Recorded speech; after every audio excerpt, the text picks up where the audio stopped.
السلام عليكم ورحمة الله وبركاته. اللهم صل وسلم وبارك على سيدنا محمد وعلى آله وصحبه أجمعين. إن شاء الله النهاردة معانا وصفة جديدة على القناة، هنعمل معانا كشري مصري. احنا كنا عملناه قبل كده يا جماعة، بس احنا بنعمله تاني يعني في ناس طلبت طريقته مني فحبيت أعمله لهم تاني. إن شاء الله نشوف مقاديرنا ونشوف طريقتنا. بسم الله الرحمن الرحيم. أنا معايا هنا شعرية. الشعرية دي حوالي ربع كيلو يا جماعة. أحط عليهم رز 200 جرام، يعني أنا عندي الشعرية أكتر من الرز. معانا هنا مكرونه سباكيتي، ومعايا هنا مكرونه عاديه او مكرونه هلاليه براحتكم اللي انتوا حابينه، او في مكرونه المرمريه الصغيره دي. ومعانا هنا توم، كمون، كزبره، ومعايا خل، ومعايا مرق الدجاج، ومعانا صلصه طماطم، ومعايا شطه، معايا عدس بجبه منقوع غسلاه ونقعاه يا جماعه، ومعايا حمص الشام غسلاه ونقعاه، معايا فلفل اسمر، ومعانا هنا طماطم انا ضرباه في الخلاط، ومعايا بصل مقطعه شرايح، ومعانا ليمون، ومعايا نشا، ومعايا ملح، وطبعا معانا الخل بتاعنا. هنشوف هنعمل ايه. هنروح البوتاجاز بتاعنا. اول حاجه هنبدا بها ان شاء الله نسمي الله كده، وناخد البصل هحطه في النشا وهبدا اقليه معاكم. طبعا احنا معانا الزيت اهوت على النار، ومعايا الحله التانية هنزل بالعدس بتاعي يا جماعه. هننزل بالعدس بتاعنا وهنعقد له يا جماعه زيه زي الرز، مش هحط له ميه كتير. تمام اهو زي ما احنا شايفين مع بعض. وهنزل عليه بشويه ملح. هنزل عليه بقى بمعلقه ملح يا جماعه. طبعا الزيت عندنا هنا شغال اهوت على العين التانية. هننزل بشويه ملح على العدس بتاعنا، وهنسيبه ياخد ايه سواه زيه زي الرز. مش بحط ميه كتير واسلقه فيها يا جماعه. والحله التانية هجيبها واحط فيها الحمص. انا طبعا بعمل كده عشان عاوزه ايه اكسب وقت، علشان إيه نخلص الطبخه بتاعتنا. وادي الحمص يا جماعه كمان جبناه اهو. هنحط بقى ايه شويه ملح كمان. يعني انا شلت العدس حطيته على العين اللي هناك، وهبدا انزل. خلاص انا هسيب بقى الحمص يتسلق اهو، وهنبدا ايه نجيب البصل بتاعنا اهو زي ما احنا شايفين. انا هوريلكم بس اول مره، وبعد كده ايه اروح اكمل ايه تحمير البصل ونرجع مع بعض اهو. انفض البصل خالص. طبعا الزيت سخن اهو. بسم الله بسم الله.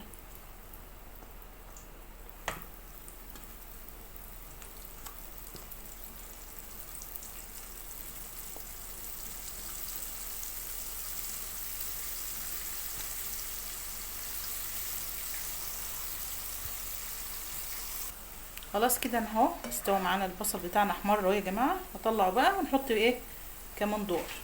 بسم الله. خلاص يا حبايبي العدس معانا اهو زي ما احنا شايفين بدأ يتشرب معايا اهو.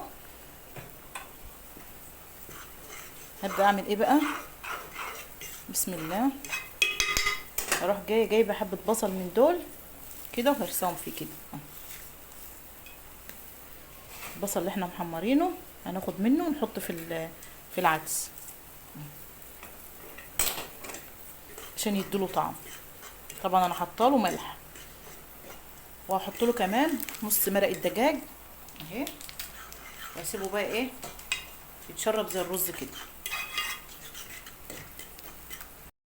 البصل خلصناه حمرناه، ومعايا الحمص شغال على النار، ومعايا العدس زي ما احنا عارفين، ومعانا هنا حله للميه بتاعه المكرونه، وهنا معانا ايه حله الرز. هننزل بشويه زيت. بسم الله. وهنزل بالشعريه بتاعتي وعليها الملح. بسم الله.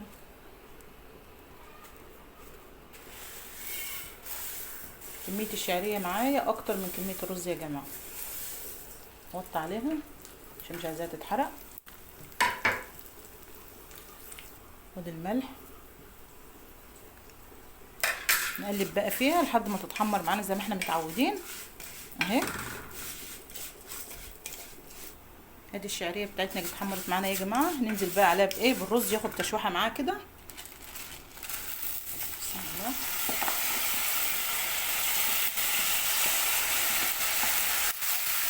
وعندي على العين التانية الميه بتغلي هنزل فيها بالمكرونه ومعلقه ملح. بسم الله.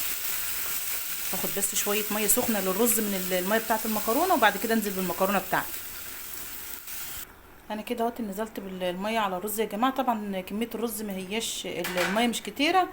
اول ما الرز هيشرب الميه بتاعته هبدا اغطيه بكيس او ورق او كيس حراري كده، واسيبه بالعرق بتاعه يستوي على العرق بتاعه، عشان يبقى طالع معانا الرزايه كده ايه مفرفره وحلو.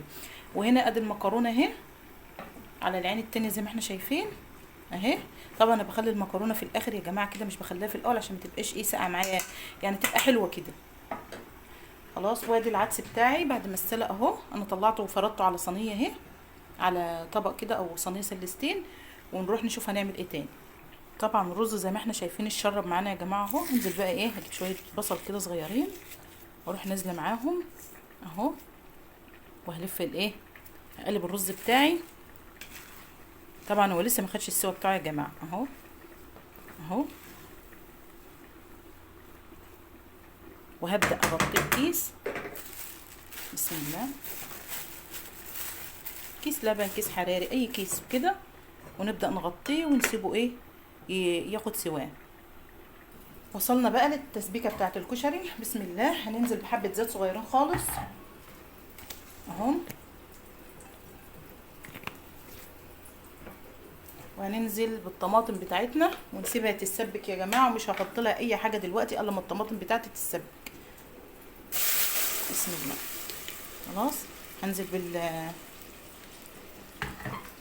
بالصلصه، بسم الله اهي. وكده خلاص هسيبها بقى ايه تتسبك مع بعض، احط لها شويه ملح واسيبها بقى تتسبك مع بعض. بسم الله.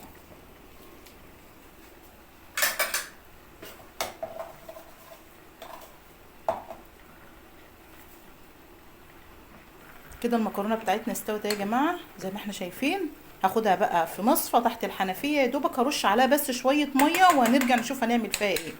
خلاص انا خدتها تحت الحنفيه زي ما احنا شايفين اهو، يا دوبك بس حطيت رشيت بس حبه ميه عليها. هعمل ايه، هبدا انزل بمعلقتين زيت عليها كده، عشان بس ايه ما تلزقش ببعضها وتبقى مفرفره زي اللي احنا بنجيبها منين، من المطاعم. ونقلب الدنيا دي كلها ببعض كده. تمام. خلاص كده اهي الصلصه شغاله معانا زي ما احنا شايفين، وهنشوف هنعمل فيها ايه. وادي الرز بتاعنا كمان اهو ما شاء الله استوى خلاص. هنعمل في ايه بقى، اول الرز بتاعك بتاع الكشري لما يستوي يا جماعه تقوموا رافعين الغطا عنه وتفردوه على صينيه. تمام. انا هاخده بقى هحطه على الصينيه وافرده كده. ودي يا حبايبي كده انا خلصت الرز اهو، وعملت البصل وعملت العدس والمكرونه زي ما احنا شايفين. لسه على البوتاجاز الحمص ولسه التسبيكه بتاعتنا. يلا نروح نشوف هنعملهم ازاي. احنا هنجيب كده ايه مقلايه كده على البوتاجاز اهي. بس قبل ما نحط حاجه في المقلايه بتاعتنا هنزل هنا بمرق الدجاج، وهنزل بشويه فلفل اسمر زي ما احنا شايفين. وهنيجي في المقلايه بتاعتنا او الطاسه بتاعتنا هننزل بشويه زيت. احنا بنعمل دلوقتي يا جماعه التسبيكه بتاعت الكشري. تمام. وانا هنا بقى دقيت الكمون والكزبره والثوم اللي كان معايا زي ما احنا شايفين بريحه ملح بسيط. خلاص. هنيجي بقى نجيب المعلقه هنا كده، وانزل ايه بمعلقه الثوم اهي زي ما احنا شايفين. بسم الله.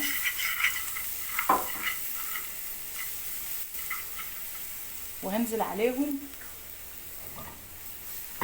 طبعا بسيطه وسهله جدا مفيش فيها اي تعقيد ولا حاجه. هنزل عليهم بشويه ايه الخل دول. بسم الله. خلاص كده تمام.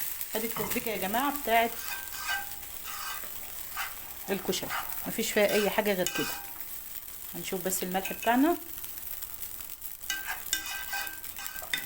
تمام. مش هننزل الطاسه بتاعتنا من على البوتاجاز، وهننزل معانا بشويه زيت. وبعد ما ننزل بشويه الزيت هنجيب معلقه شطه كبيره يا جماعه، معلقه شطه كبيره اهي. بسم الله. وهبدا انزل عليها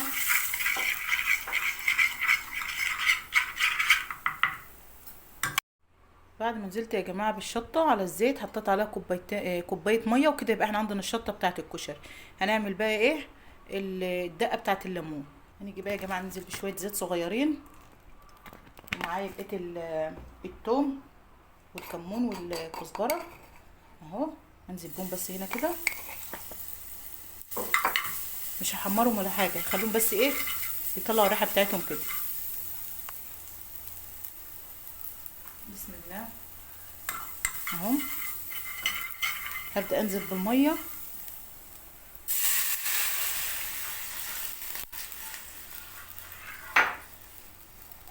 وريحه بسيطه جدا، ملح،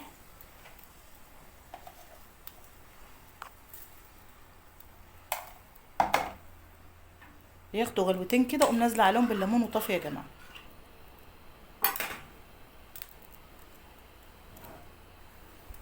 احط كمان شويه فلفل اسمر صغيرين اهو، وابدا انزل بالايه بالليمون واقوم طافيه عليهم على طول. كده خلاص تمام. انا عملت كميه الليمون اللي كانت معايا على كلها.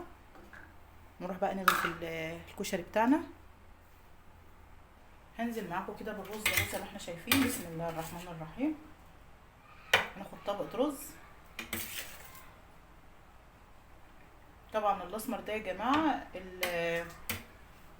البصل اللي انا حاطاه مع الرز، البصل المحمر اللي انا حطيته مع الرز. بسم الله.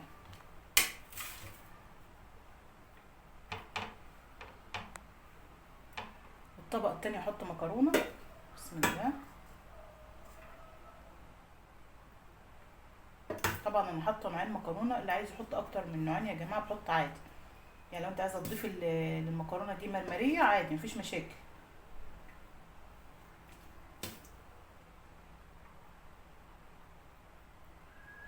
بعد كده هجيب شويه عدس.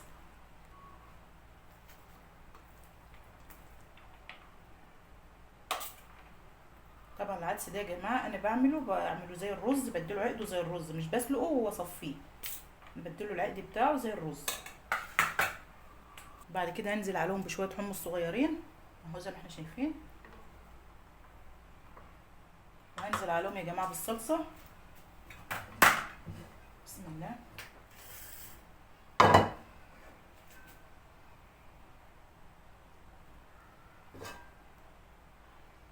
وبعد كده هحط بصل تاني عليها اهو، احط بصل وارجع احط شويه حمص تانيين.